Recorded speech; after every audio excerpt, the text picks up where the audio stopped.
전국 직민일꾼들과 직민원들이 백두산지구 형용 전적지 답사인군 출발 모임이 진행됐습니다.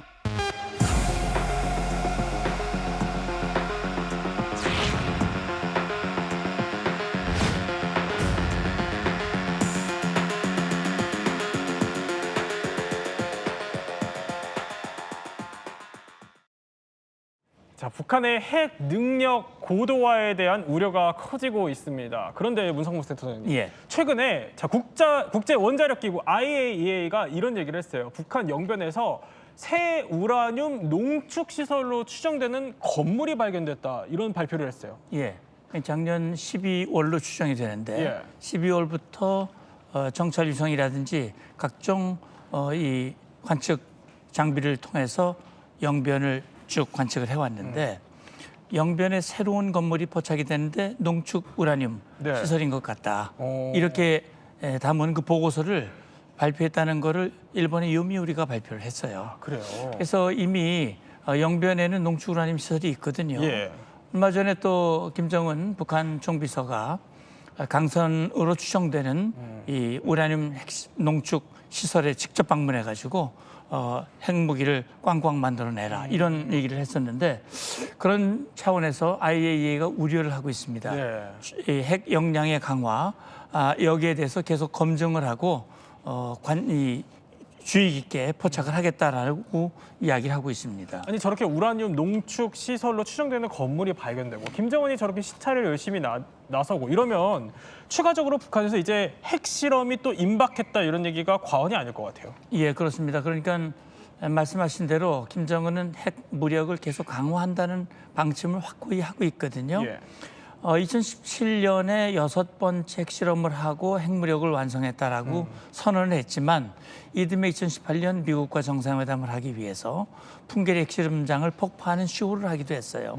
그러나 아시다시피 하노이에서 회담이 노딜, 빈손으로 끝났고 그 이후에 김정은이 핵무력을 강화해라, 이런 지시를 내렸고, 그 모라토리엄, 핵실험 중지를 폐기하고 언제든지 핵실험을 할 수 있도록 풍계리 핵실험장 이 3, 4번 갱도를 늘 실험이 가능한 상태로 유지하고 있다라고 하는 걸 보면 김정은이 결심하면 언제든지 할 수 있다라고 하는 것이 국제사회의 관심과 우려입니다. 실제 우리 정보당국도 이제 김정은이 버튼만 누르면 사실상 핵실험을 더 할 수 있다, 이렇게 보고 있는 거잖아요. 우리 군 당국도 그렇게 발표를 했고 미국의 정보 당국에서도 그 사실에 대해서 공감을 하고 있습니다. 자, 이렇게 북한의 핵실험이요, 그 자체만으로도 사실 우려스럽지만 우려스러운 남다른 이유가 또 있습니다. 뭐냐면 이 북한의 핵실험이 백두산의 화산을 건드릴 수 있어요. 사실 과거에 미국, 소련이 그렇게 핵실험을 많이 했지 않습니까? 그런데 그때의 보고서를 보면 핵실험을 했다고 해서 뭐 화산과 지진의 빈도를 증가시키지는 않는다라고 그때는 이야기를 했었어요. 그런데 지금은 훨씬 더 정확하게 구조도 파악을 할 수 있고 연구가 많이 진행이 되다 보니까 이제는 지진파가 만약에 마그마 챔버를 지나가게 돼, 마그마 방을 지나갈 때 어떤 일이 벌어지는지 구체적으로 알 수 있게 된 거예요. 분명히 그 안에 응력을 변화시키고 그 안에 바위들을 변화시키고 기포들을 모은단 말이죠. 그렇기 때문에 만약에 강한 자극을 주었을 경우에 그것 때문에 충분히 그로 인한 백두산의 분화가 촉발될 가능성은 있다라는 것이 지금 최근 연구의 결과입니다. 그렇군요. 아니, 사실 물론 북한이 핵 개발을 한다고 해서 그게 무조건적으로 이 폭발로 이어진다, 이렇게 보기는 어렵습니다. 이게 사실 특별한 조건이 있다고 하는데요. 일단 전문가의 목소리 한번 들어보시죠. 핵실험이 이 화산 분화를 촉발하기 위해서는 마그마 방 내에 마그마가 잘 발달해 있는 상태가 전제 조건이어야 되고요. 또 지금 핵실험장과 백두산까지의 거리를 감안해 볼 때 규모 7 정도에 해당하는 이 핵실험이 있어야지만 충분한 지진동을 일으켜서 분화로 연결될 수 있습니다. 자, 그러니까 홍 교수님이 여러 전제 조건을 말씀을 쭉 해주셨어요. 그런데 첫 번째 조건으로 꼽는 게, 그러니까 마그마 방이라는 게 충분히 발달해 있냐, 이겁니다. 곽지식 작가님, 일단 마그마의 충분한 발달, 이게 뭘 얘기하는 거죠? 마그마, 오다 가다 많이 듣는 이야기인데요. 마그마 도대체 어느 나라 말일까요? 한국어 같지는 않지 않습니까? 한국어 아닌 것 같아요. 네, 우리나라 말에 예전에 이제 용암이라는 말이 있었죠. 용암이라는 게 이제 암석이 용융되어 있다, 녹아 있다라고 해서 굉장히 뜨거워서 돌이 녹아있는 상태로 돌아다니면 그걸 이제 용암이라고 불렀습니다. 그 용암의 원인이 될 수 있는 물질, 어떻게 보면 용암이 땅속에 들어있는 상태로 돼 있는 것들을 포함해서 그것을 일컫는 말이 이제 마그마인데요. 원래는 이제 그리스어에서 온 말이라고 하고요. 유럽의 학자들이 그리스어 정도는 아는 사람들이 많이 있으니까 널리 사용하기 위해서 쓰던 말이고, 원래는 그리스에서 무슨 어떤 이런 연고나 고약 이런 게 좀 끈끈하니까 녹아있는 암석 같은 재질하고 비슷한 느낌이다라고 해서 붙었던 말이라는 이야기가 있습니다. 이 마그마가 땅 속에서 뜨거운 열기 때문에 녹아가지고 조금씩 어딘가에 고이기 시작해가지고 하나의 어떤 덩어리를 이루면 그걸 이제 마그마 방이다라고 하는데요. 저렇게요? 네, 마그마 방이 어디에 얼마나 있는지 사실 알기가 쉽지 않지 않겠습니까? 그렇죠. 땅을 계속 이게 파볼 수도 없는 노릇이고, 네. 그렇기 때문에 마그마 방이 어떤 모양으로 어떻게 발달이 되어 있고 그게 어떤 조건일 때 화산이 폭발하느냐라는 거를 사실은 딱 잘라서 말하기는 좀 어렵습니다만, 일단은 그래도 마그마의 양이 어느 정도 많을 때, 가까이에 있을 때 화산이 폭발한다라는 이야기를 해볼 수는 있을 텐데, 요즘 많이 사용하고 있는 땅속에 있는 마그마의 상태, 마그마방의 모습을 추정하는 방법은 지진파를 가지고 많이 연구를 합니다. 주변에서 지진이 일어나면 그 지진의 떨림이 주변으로 많이 퍼져나가지 않겠습니까? 그럼 그거를 잘 여기저기에서 여러 군데에서 잘 측정을 해가지고 땅속에 딱딱한 돌이 있을 때 땅의 떨림이 퍼져나가는 그 느낌하고 땅속에 저렇게 물렁물렁한 마그마가 있을 때 땅의 떨림이 퍼져나가는 느낌하고 다르게 측정이 되겠죠. 그 차이를 이용해서 어느 위치에 얼마나 마그마가 있는지 그거를 이제 추측을 해내는데, 최근에 연구한 바에 따르면 한 2010년대 말 정도에 유명한 과학학술지죠, 사이언스지의 기사 형태로 이제 실린 내용이 있었는데, 그 내용 보면 백두산 같은 경우에는 5km에서 10km 정도 지하되는 깊이에 마그마 방이 상당히 좀 발달돼 있을 것으로 보인다라는 이야기가 한번 나왔던 적이 있습니다. 백두산이 지금 그 마그마방 상태가 지금 현재 어떻습니까? 그런데 이제 구체적으로 어떤 상태인지는 우리가 정확히 알 수는 없습니다. 이제 말하자면 지진파가 지나갈 때 움직임을 보고서 그걸 이제 역으로 추적을 하는데 아주 해상도가 높지는 않거든요. 그런데 지금까지의 정설은 일단 백두산은 주기적으로 분화를 해왔기 때문에 어딘가에서 계속 마그마가 공급된다라는 거는 거의 틀림없는 사실이고요. 그래요? 그리고 그 규모도 상당히 큰 것들이 있다라는 것까지도 지금 밝혀져 있고요. 실제로 또 부분적으로 좀 용해된 상태인 것까지도 최근 연구에서 알려졌습니다. 아예 완전히 굳어 있는 형태라고 한다면 분화까지 좀 시간이 걸릴 수 있겠지만 부분적으로 용융이 되어 있는 상태에다가 거기다 이제 가스들이 좀 가득 차 있게 되면 어느 정도 압력이 넘어가게 되면 이게 밖으로 삐직삐직 나오고 싶어 하지 않습니까? 그런 경우에는 이제 외부에 자극이 있게 되면 암석들이 뭐 무너지게 되거나 틈이 생기게 되면 분화를 할 수가 있거든요. 근데 지금 확실한 거는 지금까지의 형태를 봤을 때 백두산은 계속적으로 마그마 방에 마그마가 공급되는 형태고요. 그럼 점점 규모는 커지고 있는 거고, 그래서 모든 전문가들이 하는 말은 분명히 분화는 한다. 그런데 그게 언제인지 정확하게 예측하는 것은 어렵다라는 겁니다. 지금 계속적으로 이제 액티브한 상태의 이제 마그마방은 존재하는 것은 확실합니다. 아니, 그럼 외부의 자극이라고 하셨으면 그 외부의 자극에 이 북한 핵실험도 포함이 될 수 있는 거예요? 분명히 그것이 촉발시킬 수 있는 원인은 될 수 있는 거죠. 원인으로도 볼 수도 있다라는 설명이신 건데, 자, 그런데요. 두 번째 북핵 실험으로 인한 백두산의 폭발 조건이 또 있습니다. 뭐냐면 바로 규모 7.0 이상의 핵실험. 그러니까 다시 말하면 핵실험으로 규모 7.0 이상의 인공 지진이 어느 정도는 발생을 해야 한다라는 건데, 그러면 과거의 북한의 핵실험은 인공 지진 규모가 어느 정도였어요? 예, 그러니까 지금 북한이 2006년부터 핵실험을 시작을 했거든요. 6번을 했습니다. 2006년, 9년, 13년, 17년까지 해서 6번을 핵실험을 했고, 그 6번 중에 4번을 김정은 총비서가 집권하고 4번을 했습니다. 자, 저기 보시면은 이제 2006년에 인공지진의 규모가 3.9였거든요. 표에서 나옵니다. 1차 핵실험 때 3.9, 2차가 4.5, 좀 늘어났지 않습니까? 그렇네요. 3차에 좀 더 늘어났습니다. 이게 이제 플루토늄탄, 우라늄탄, 정폭 핵분열탄 이런 식으로 이 핵 물질을 바꿔가면서 실험을 한 거거든요. 4차가 4.8, 약간 줄었습니다만 5차가 5.0이 됐고 마지막이 이제 우리 기상청의 판단은 5.7인데 미국과 중국에서는 오히려 그보다 높은 6.3으로 이 지금 판단을 했거든요. 그렇다면 아까 홍 교수님이 얘기했을 때 7.0이 이제 영향을 줄 수 있는 그 진도라고 얘기를 했는데, 그렇다면 7번째 핵실험은 더 강도가 늘어날 가능성도 배제할 수 없다라는 추정이 가능할 것 같아요. 그러네요. 지금 다시 한번 볼까요? 그럼 점점 지금 인공 지진 규모가 상승하는 추세라는 거예요. 근데 저게 7.0, 7차가 7.0 수준까지 올라가면은 이게 백두산 핵폭발로 이어질 수 있는 변수가 될 수도 있다 이런 얘기잖아요. 예, 그러니까 전문가의 그런 판단인 거죠.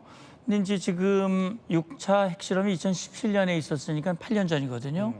그러니까 이제 7차 핵실험이 언제 있을지 지금은 단정할 수는 없겠습니다만 그러나 7차 핵실험은 지금 일반적으로 보면 과학적으로 핵실험의 회차가 반복될수록 인공 지진의 규모가 커진다라고 하는 것이 이제 이 통합된 그런 판단인데 지금 북한이 김정은이 추가 핵실험 소요가 분명히 있거든요. 그래요? 그런 차원에서 추가 핵실험을 한다면 좀 더 강력한 위력을 보여주려고 할 것이다. 그렇다면 기존 6차 그 규모보다 더 강한 그런 규모의 핵실험이 될 가능성을 배제할 수 없다고 하는 것이 우려가 되는 부분이죠. 그럼 핵실험과 별개로 이 핵실험으로 인해서 만약에 규모 7.0의 지진이 발생을 한다면 이덕수 평론가, 이 7.0 규모의 지진 이 위력이 어느 정도인 거예요? 실제 굉장히 위력이 큰데 실제로 우리가 느끼는 진동의 크기는 규모와 별개로 이제 진도로 표현할 수가 있습니다. 왜냐하면 총 에너지를 가지고 우리가 규모 7.0 정도 그 이상을 이야기를 하는데 이것이 뭐 천발 지진 좀 가까운 곳에서 깊지 않은 곳에 일어나게 되면 우리한테 영향이 클 거고요. 깊은 곳에서 일어나면 좀 차이가 나지 않겠습니까? 근데 우리가 좀 알 수 있는 것들 중에 하나가 지난해 1월 1일에 일본의 노토반도에서 규모 7.6의 강진이 발생을 했었습니다. 저기군요. 어떤 영상만 보더라도 저 정도의 진동들이 계속 있게 되는 거예요. 저 때 실제로 어떤 피해가 있었느냐? 심각한 인명 피해도 있고 건물도 실제로 붕괴가 되고 도로가 파손되고 이런 피해들이 좀 있었고요. 지반이 좀 솟아오르게 되고 또 해안선은 이렇게 밀려나기도 하고 이렇게 규모가 컸다는 걸 이야기를 하는데요. 우리가 알고 있는 우리나라에서의 지진, 좀 컸던 지진으로 우리가 기억하고 있는 것은 경주와 포항 지진이지 않습니까? 그 경주와 포항 지진은 각각 그 규모가 5.8과 5.4였습니다. 그런데 7.0이라고 하면 그거의 10배 이상의 위력을 나타낸다고 보면 되는 거죠. 또 대만 영상도 저희가 또 준비가 되어 있는데 저 대만도 규모가 7.2의 강진이었어요. 맞습니다. 이때 25년 만에 대만에서 발생했던 굉장히 강력한 지진인데요. 이때도 건물이 기울고 실제로 붕괴가 되기도 하고 이런 여러 가지 피해들이 있었습니다. 그리고 올해 1월에 티베트에서도 규모 7.1의 지진이 발생하기도 했었는데요. 이런 지진이 발생하면 또 어떤 문제가 생기냐면 주변에 있는 수력발전 댐들 있지 않습니까? 그런 이 댐들이 만약에 붕괴가 되면 굉장히 커다란 좀 위험이 될 수가 있는데 이런 수력발전대는 5곳에서 균열이 발견이 됐기 때문에 실제로 주민들이 대피하는 일이 발생하기도 했었습니다. 아니 저 정도 규모의 지진이라면 북한이 그러니까 마그마 방에도 좀 영향을 줄 수 있을 것처럼 보이기는 하거든요. 그럼 여기서 그래도 좀 한 가지 궁금해지는 포인트가 곽재식 작가님. 그러니까 북한이 핵실험하는 그 풍계리 핵실험장 거기와 백두산의 거리를 저희가 알아보니까 이게 그렇게 가깝지는 또 않아요. 한 120km라고 하는데 이 정도 거리가 먼데도 이게 좀 영향을 줄 수 있는 겁니까? 결론부터 말하면 영향이 얼마나 올지 어떨지는 아직까지는 확신을 할 수는 없습니다. 여러 가지 변수들이 많이 있기 때문에. 근데 아까 우리 홍 교수님께서 말씀해 주신 거는 그래도 7.0 정도면 영향 관계가 있을 가능성을 우리가 생각은 해야 된다라는 말씀을 해 주신 것이고요. 한 가지 뭐 제가 약간 사견임을 전제로 해가지고 말씀을 드리면 제가 북한의 김정은 그분하고 뭐 아무런 친분은 없습니다만 백두산에서 만약에 어떤 사태가 발생을 하면 화산이 분화를 한다든가 하면 가장 큰 피해를 입을 가능성이 있는 나라는 북한이거든요. 그렇기 때문에 조금 이따 말씀도 드리겠습니다만 그래서 백두산에 관한 연구를 여러 가지 국제 공동 연구로 북한 쪽에서 제안을 하기도 했었고 그런 걸 걱정할 거를 감안을 한다라고 하면 굳이 위험한 수위를 넘어서는 일까지 하겠느냐라는 정도 생각은 해볼 수는 있겠죠. 그렇지만 우리가 이제 마음을 놓을 수는 없는 게 관심을 가져볼 필요는 분명히 있는 게 이 지질학적인 현상의 규모라는 거는 사실은 굉장히 좀 범위가 큽니다. 120km라는 게 그렇게 많이 떨어진 것이 아니거든요. 그래요? 우리가 2010년대에 일본에서 정말 크게 일어났었던 동일본 대지진 같은 경우에 우리가 후쿠시마의 피해가 되게 컸다라고 많이들 생각을 하고 있잖아요. 그래서 어떤 분들은 후쿠시마에서 지진이 일어났다라고 생각하시는 분들 계신데 동일본 대지진이 일어난 곳이 후쿠시마에서 120km보다 훨씬 더 멀리 떨어진 바다 밑에서 일어났습니다. 바다 밑에서 일어났고 지진이 일어난 곳의 깊이가 20km보다도 더 깊은 곳에서 일어났거든요. 그런데 지금 백두산 같은 경우에는 마그마방 깊이가 뭐 5km에서 10km 사이 추정된다. 이 정도 이야기가 나오고 있으니까 이 지질학적인 현상의 규모로 따졌을 때는 핵실험장과 그렇게 뭐 아주 멀리 떨어져 있다고 할 정도는 아니기 때문에 우리가 꾸준히 관심을 가질 필요는 분명히 있을 것 같습니다. 그런데 문세천 장님, 예. 이렇게 백두산 폭발 위험이 이제 감지가 되기 시작하는 이런 상황에서 북한이 그러면은 북한한테도 위험하다고 했거든요. 김정은을 잘 모른다고 하셨지만 그런데 7차 핵실험을 그럼 북한이 김정은 진짜 강행을 할까요? 이런데도? 예, 김정은이 강행할 것이다라고 예측한 것이 벌써 몇 년 됐거든요. 아마 할 것이다 그랬지만 아직까지는 하지 않고 있습니다. 그런데 분명히 필요는 있어요. 예, 김정은 입장에서는 군사적 필요와 정치적 필요를 구분해서 좀 보면 군사적으로 보면 북한이 2017년에 핵 무력을 완성했다고 얘기는 했지만 그러나 그게 완성된 게 아니거든요. 벌써 세월이 꽤 흘렀고요. 그다음에 북한이 대한민국과 일본과 괌이든 어디든 타격 가능한 전술핵 탄두를 완성했다라고 공개한 게 화산 30일이 되는 거예요. 그런데 이게 제대로 위력을 발휘하는지 이것이 제대로 작동하는지가 입증이 안 됐어요. 그렇다면 실험이 필요한 거예요. 군사적으로 보면 핵무력의 완성도를 높이기 위해서 군사적으로 그 실험을 할 필요가 분명히 있습니다. 그렇기 때문에 핵실험장을 완전히 준비를 해놓고 김정은이 결심만 하면 바로 할 수 있는 그런 대비를 하고 있는 것이고 그런 차원에서 이제 우리 군 당국도 김정은의 결심만 있으면 언제든 가능하다. 이 털시 개버드라고 하는 미 DNI 국가정보국 국장도 상원정보위에서 북한은 언제든 추가 핵실험할 준비가 돼 있다 이런 얘기를 했는데 정치적으로 보면요. 김정은으로서는 지금 한일 한미 정상회담이 있고 또 미국에 대해서 예전에 김여정이 미국을 향한 담화를 냈는데 이 비핵화 문제를 놓고 이 대화를 한다고 그러면 우리는 안 하겠다 그랬거든요. 비핵화는 없는 것이다. 그렇다면 지금 김정은 정권의 이 방향과 정책 노선은 핵무력을 강화하는 겁니다. 그런 걸 통해서 자기들의 핵 보유를 기정사실화하고 그걸 통해서 김정은의 이 권위 이 역량을 과시하고 내부를 결속하고 외부적으로는 핵 보유를 인정받으려고 하는 것인데 여차하면 핵실험 카드를 활용을 해서 국제사회에 충격을 주고 북한 비핵화는 어렵다 이런 생각을 갖게 만드는 목적일 수 있다 이런 생각이 듭니다.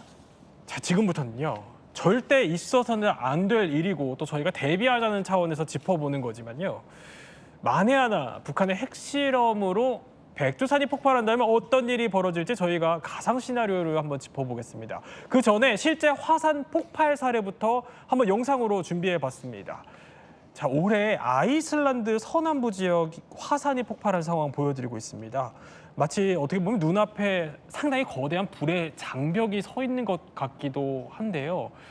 자, 저게 뭐냐면요. 알고 보니 화산 폭발로 2.4km에 달하는 땅 틈새에서 쉴 새 없이 용암이 솟구치면서 그야말로 거대한 용암 장벽이 만들어지는 현상입니다.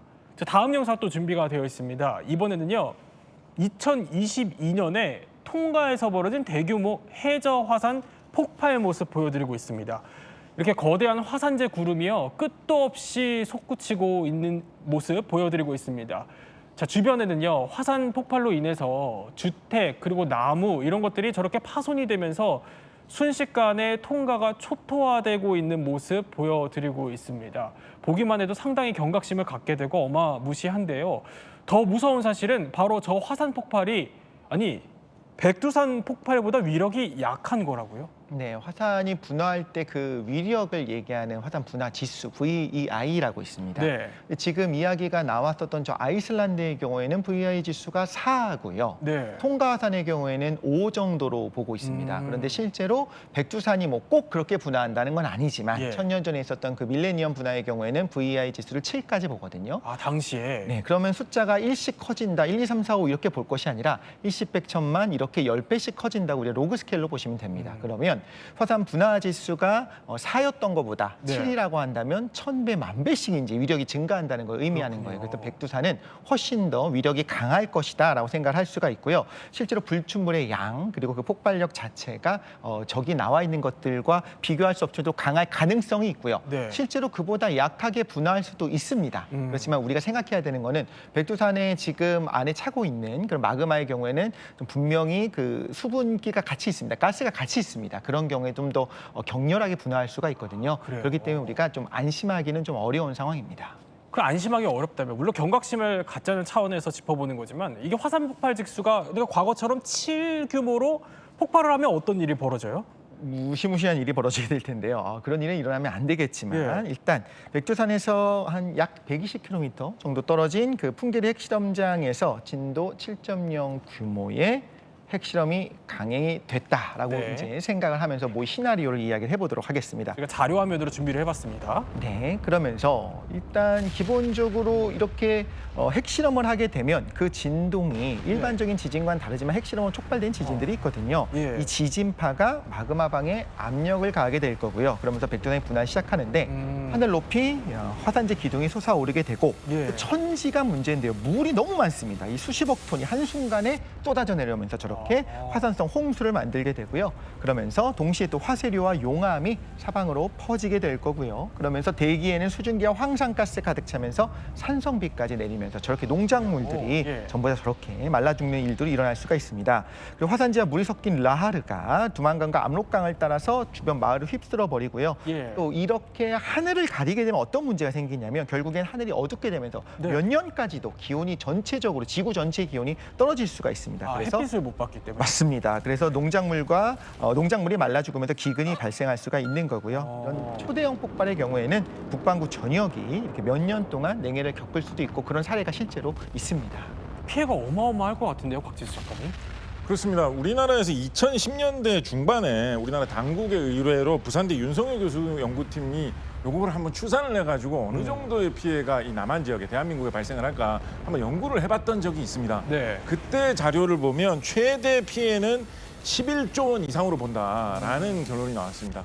근데 이게 어떤 거를 감안을 해야 되냐면 제일 화산과 관련해서 넓은 지역에 많이 피해를 입히는 거는 이제 화산재거든요. 네. 화산재가 날아가가지고 그 가루가 여기저기에 덮인다. 여러 가지 시설물에 들어간다라고 하면 그것 때문에 고장이 나고 그리고 식물이 화산재를 많이 뒤집었을 경우에는 제대로 자라나지가 못하기 때문에 네. 농작물들이 자라나지 못하고 숲이 파괴되고 이런 피해가 되게 클 걸로 생각을 많이 하거든요. 그런데 이런 화산재 피해라는 거는 결정적으로 뭐에 의해서 많이 좌우가 될 수 있냐면 바람의 방향 같은 거에 의해서 되게 많이 좌우가 될 수가 있습니다. 예를 들어서 뭐 가장 쉽게 이야기를 한다면 네. 백두산 폭발 같은 경우에는 뭐 자연적으로도 일어날 수 있는 거니까 백두산이 어느 날 자연적으로 폭발했는데 그때가 마침 뭐 겨울이라 가지고 북풍의 영향을 되게 많이 받는 때다라고 하면 저 화산재가 남쪽으로 대거 몰려오면서 북한 지역, 남한 지역에 다 크게 피해를 입히겠죠. 그런데 반대로 바람의 방향이 뭐 바뀌어가지고 여름철에 남풍이 되게 강할 때 마침 백두산이 폭발을 했다라고 하면 또 화산재가 사람이 없는 쪽 지역 우리나라 밖으로 나가면서 영향을 좀 안 네. 미칠 수도 있기 때문에 변수는 많습니다만 최대 피해의 규모가 워낙에 크기 때문에 관심을 가져야 되는 것은 분명하죠. 그러면 우리가 대처할 수 있는 방법은 뭐가 있는데요? 방법이 사실 되게 복잡합니다. 이게 화산 폭발하는 곳 근처에 좀 가까운 곳에 있을 경우에는 예. 뭐 이렇게 굵직한 돌덩어리 같은 것들이 화산으로부터 막 떨어지고 뭐 용암이 뭐 이렇게 분출되는 게 막 보이고 하기 때문에 사람들이 본능적으로 어디 숨으려고 하는 그런 마음이 들게 되거든요. 네. 그렇다 보니까 뭐 다른 뭐 여러 가지 공습이라든가 이런 거 피할 때처럼 아주 안전하고 깊은데 지하 방공호 이런 거에 숨으려는 마음을 갖게 되기가 쉬울 수가 있는데 화산 폭발 장소 가까운 곳에서는 그런 거 되게 위험할 수가 있습니다. 네. 왜냐하면 화산 폭발이 일어나면 그때 생기는 여러 가지 유독가스 같은 것들이 대체로 공기보다 무거운 것들이 상당히 많이 있거든요. 그래서 그런 것들이 땅으로 깔리게 되면 그런 것 때문에 사람이 질식을 하거나 뭐 정신을 잃는다거나 하는 그런 위협 발생할 수 있고요. 말씀해 주셨던 대로 홍수가 발생해가지고 내려 깔릴 수도 있기 때문에 그게 위험하기 때문에 무조건 밑으로 숨는 게 능사가 아니다. 네. 어느 정도 개활지로 좀 트인 곳으로 또는 좀 높은 곳으로 이동할 필요가 있다라는 거 말씀드릴 수 있고요. 좀 떨어진 곳, 예를 들면 남한 지역 같은 곳에서는 화산재가 멀리 날아오는 거가 피해가 크지 않습니까? 그래서 그런 것들을 사람들이 먹거나 먹으면 해롭거든요. 먹지 않도록 이렇게 음식물 같은 거를 보관하는 곳을 잘 덮어놓는다거나 식수를 잘 깨끗하게 관리한다거나 하는 게 중요하다라고 이야기하고 있습니다. 근데 이런 폭발 과정에서 또 다른 위험 요소가 있다면서요? 네, 특별히 우리가 백두산의 화산의 분화의 가능성을 이야기하기 때문에 한 번 정도는 체크해봤으면 좋겠는데요. 백두산은 그 위에 그 거대한 호수인 천지가 있지 않습니까? 네. 실제로 화산재가 물이랑 섞이게 돼서 흘러내릴 때 라하르라고 하고 이렇게 우리가 말을 붙이고 있는데요. 이런 경우에는 화산성 홍수랑 좀 다릅니다. 완전히 이게 화산재라고 하는 것이 우리가 생각하는 것처럼 재가 아니고요. 사실 돌가루들이지 않습니까? 이것이 같이 이렇게 쏟아져 내리게 되는데 마치 시멘트처럼 이렇게 딱딱하게 굳어지는 그런 습성들이 있습니다. 그래서 네. 일단 기본적으로 물만 내려온다고 해도 굉장히 주변을 초토화시킬 수가 있는데 저렇게 화산재가 섞인 저 라하르가 내려오게 되면 그 아래에 있는 마을들은 그냥 사라지고 파묻히고 제가 실제로 현장에 갔을 때 필리핀에 있는 화산에 갔을 때는요 200m 깊은 곳에 과거의 마을이 있는 네. 겁니다. 이렇게 됐을 때 우리가 좀 무서운 사례를 하나 생각해 볼 수가 있는 것이 과거에 실제로 오마이라 산체스라고 하는 소녀가 저 화산재에 묻혔었던 적이 그 라하르에 묻혔던 적이 있습니다. 저때 뻔히 보이지 않습니까? 그럼 네. 바로 구조를 하면 될 것 같은데 왜 구조를 못 하고 있느냐 했는데 실제로 많은 사람들이 구조를 하려고 이렇게 노력을 했음에도 불구하고 저 물도 그냥 물이 아니고요. 그리고 라하르의 경우에는 좀 산성을 띠고 있는 뿐만 아니라 조금씩 굳어가는 형태입니다. 그래서 구조가 어려운 상태로 있다 결국에 사망하는 일이 있었기 때문에 우리가 라하르라고 하는 것도 어떤 건지 한번 알아둘 필요는 있을 것 같습니다. 우리가 또 경각심을 갖자는 차원에서 너무 지나치게 우려할 건 또 없지만 그래도 대비하자는 차원에서 북핵으로 인한 백두산 폭발 가능성 전문가들과 한번 짚어봤습니다.